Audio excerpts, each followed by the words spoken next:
Hi, it's Jana, the Queen of Eliminating Chaos, and today we're talking about what a security technology assessment looks like. So, several years ago when I was in the Information Security Office, I performed a security capability assessment for them. I want to talk through the pieces and parts of that and what that looked like. And so, in that situation, while IT was mature, security was new, and it was growing rapidly, and we were assessing our capabilities and our technology and where we were at in the maturity of our technology. And so the first step I had to do was establish the criteria. So in this case, I used, a security framework, NIST, or the ISO series, and partnered with our GRC to make sure that I had the right capabilities identified.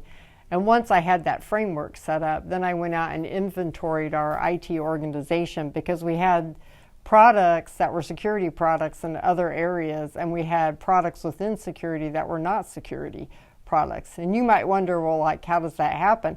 That's a function of growing, right? When your organization's growing, the technology usually stays with the person that implemented it. It doesn't go to the organization that has accountability for that function.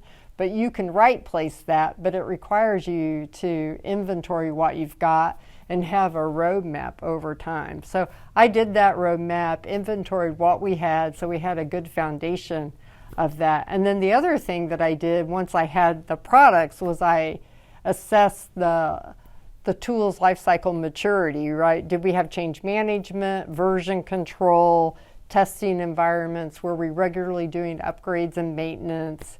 I looked at the environment footprint, the approximate number of servers or endpoints that had that technology installed, how many versions was out in our environment.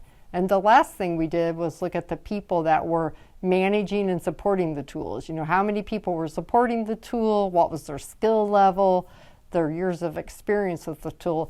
This gave us a lot of information, but we were able to use that information, and I went on and did the analysis of the results, and I looked for a couple of things, right? Opportunities organizationally to reduce complexity by right placing tools with talent.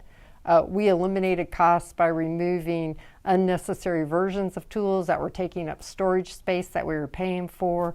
We looked for issues like versioning issues that were preventing upgrades, or we were managing, let's say, 5+ versions of a product in the environment, or we could have been 2+ years behind in the upgrade. And then, another area we looked at was reducing risk.